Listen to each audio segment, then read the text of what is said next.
E aí, pessoal, vamos desenvolver esse tema aqui desse questionário: trabalho escravo e trabalho livre no Brasil. Então vamos lá a ele. Número 1. Por que a Inglaterra queria o fim do tráfico negreiro? Respondendo: a Inglaterra queria o fim do tráfico negreiro porque pretendia expandir seus domínios sobre as nações africanas, fornecedoras de escravos, para explorar suas riquezas.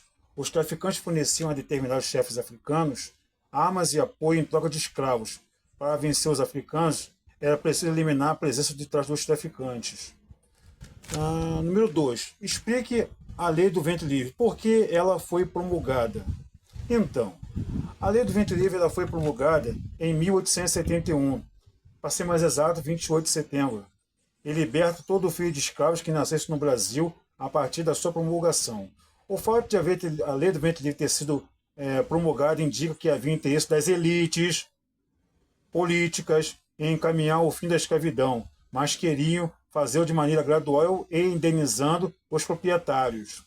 A indenização era garantida por duas alternativas previstas na lei. O fazendeiro poderia entregar o escravo para o governo em troca de uma quantia em dinheiro ou mantê-lo trabalhando na fazenda como escravo até completar 21 anos. Vamos aqui.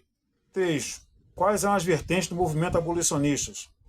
As vertentes do movimento abolicionista no Brasil eram abolicionistas das elites, que se horrorizavam com o escravo, com a escravidão e com as consequências sociais que poderiam decorrer de sua manutenção com levantes e assassinatos.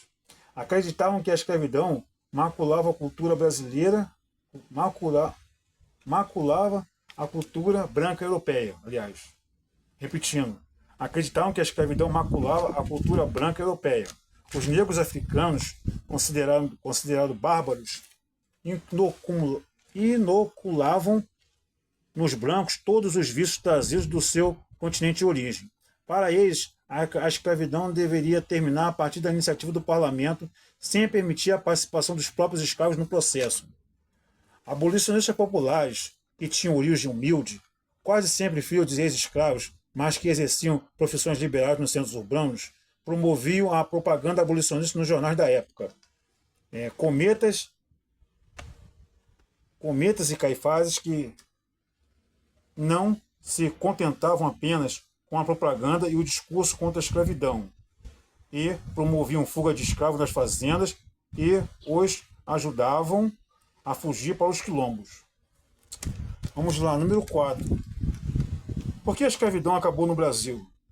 Simples. A escravidão acabou no Brasil por diversos fatores. Primeiro, a pressão do movimento abolicionista na década de 1880 e as contínuas revoltas dos escravos pressionavam o governo no sentido de abolir a escravidão.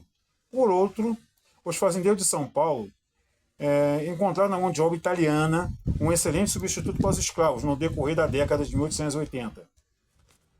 5. Em que região do Brasil concentravam-se os investimentos na modernização da agricultura?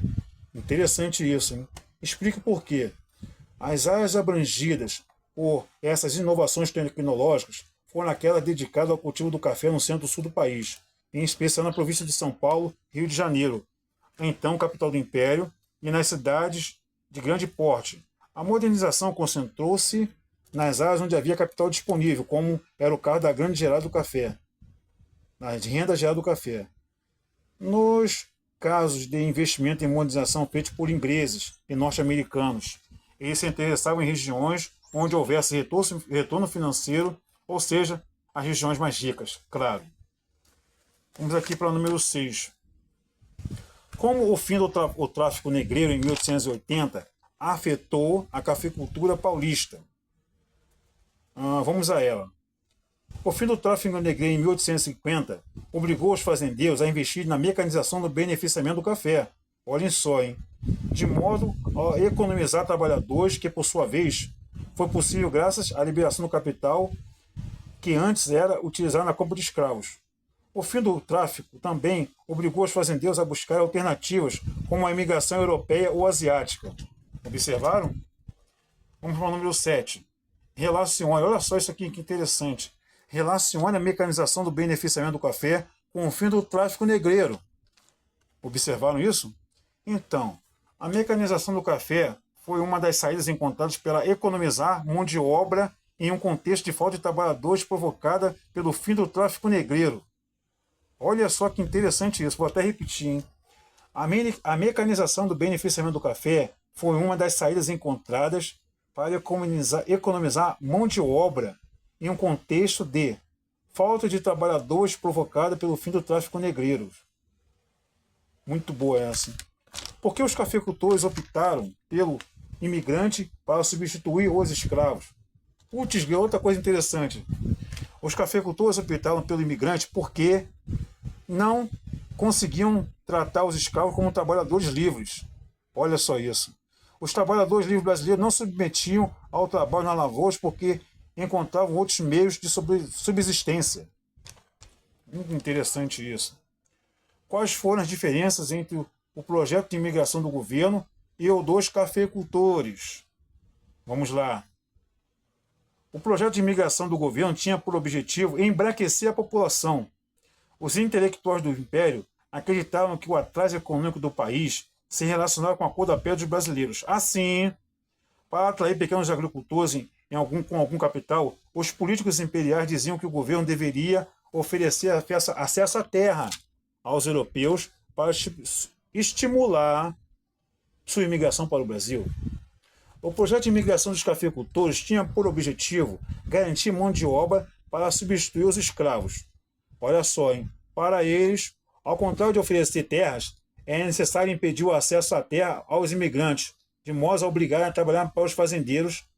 Além disso, para os fazendeiros não importava a raça ou a nacionalidade dos imigrantes, uma vez que vinham apenas como braços para a lavoura.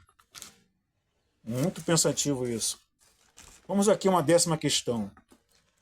Por que a lei de terras significava a vitória dos projetos dos cafeicultores?